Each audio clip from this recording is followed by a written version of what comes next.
Hey Clarity crew, so Yasser Qadi just tried to take down the whole video again. I submitted a counterclaim, and in the meantime I decided to reenact the video because since Yasser Qadi seems to consistently try to take it down, let's just make a new version that we can all enjoy. So here we go. Every single student of knowledge knows who studies ulama Quran that the most difficult topics are ahruf and qiraat, and the concept of ahruf, and the reality of ahruf, and the relationship of the Uthmanic Musaf and the ahruf, and the preservation of the ahruf. Is it what 3? Is it 7? And the relationship of the qiraat to the ahruf. This is a topic that when you're at the very beginning student of knowledge, you're like, what is all of this going on here? And when you go a little bit more, you learn to simply memorize what your teachers say and regurgitate it out, and you don't fully comprehend.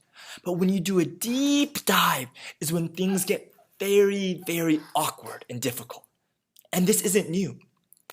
Many people who have listened to my lectures that I've mentioned, the crises that happened to me at Yale, this was the issue, that the issue of the ahruf and the preservation and the qiraat and the relationships between them. These are very, very difficult issues. And the most advanced of our scholars, they are not quite fully certain how to solve all of the unanswered questions in there.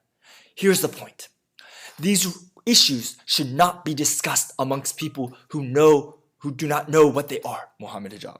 What you're saying is the crisis that you had was in relationship to this question of the relationship between the ahruf and the qiraat, basically? No. The crisis I had wasn't a crisis. What generated the crisis was very simple. Traditional understandings of the ahruf and qiraat cannot answer some of these pressing questions that are now being poked by the people outside of our academics, not by the academics from our faith tradition. You see, in the Muslim environment, there's always some respect that we hold that we should in a Muslim environment. We'll press a little bit and then we'll say, okay, khalas. And then that's great. Alhamdulillah. But when you go to academia, they don't have that red line. And they're just, the famous story of the emperor with no clothes. They're just going to point out, well, no, that doesn't make any sense. Well, that's not true, and this and that. And they'll bring issues, which I'm not going to be explicit here, that you know are true because they're in your own books. They're not inventing anything new. And they'll bring you riwayat, and they'll bring you asab, and they'll add to that on top of that very well-known issues of, I don't even want to be explicit. And then you bring on top of that makdutat, and then. And it's very clear to you and to every single very advanced student and specialist that the standard narrative has holes in it. That's what I'm going to say. The standard narrative does not answer some very pressing questions.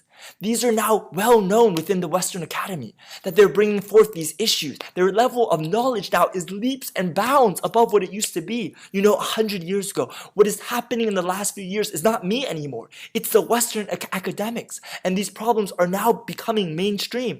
And by and large, our own ulama in the Eastern world are not aware, by and large, of what's going on in the Western side of things.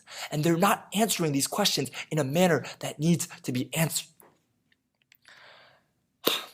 Yasser Qadi, thank you so much for this interview.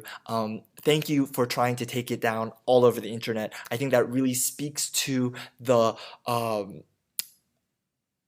much clarity it brings all of us. Thank you so much for your work to bring Islamic clarity. You've really opened up so many doors for us, and I just can't say thank you enough. Thank you, Yasser Qadi, and I'll talk to you guys later.